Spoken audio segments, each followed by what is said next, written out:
La conclusion la plus fréquente des oraisons prononcées dans les nombreuses prières sont pour les siècles des siècles. Amen. Cette expression peut surprendre. Elle est calquée sur l'hébreu et signifie une forme de superlatif, comme dans le Roi des rois ou le Cantique des cantiques.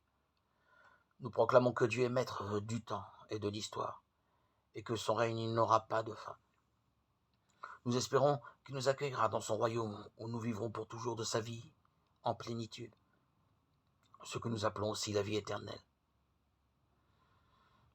Lorsque nous nous rassemblons, nous sommes unis et associés au projet divin de salut de toute l'humanité qui se déploie dans l'histoire, tout en visant un au-delà de l'histoire.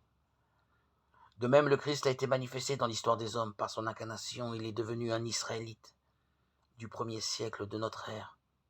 Sa trajectoire terrestre s'est achevée à l'Ascension. Et nous attendons sa venue dans la gloire.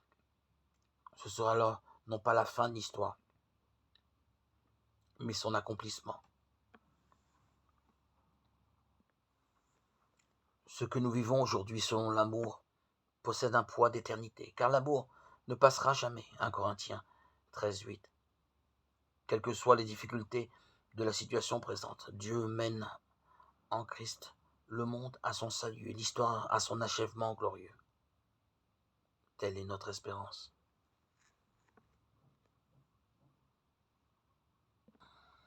Dieu notre Père, en Jésus, ton envoyé, tu te révèles, le maître de l'histoire, et dans l'esprit, tu l'amènes à son terme. Rends-nous vigilants dans l'attente du jour qui marquera pour notre joie l'accomplissement de ton royaume.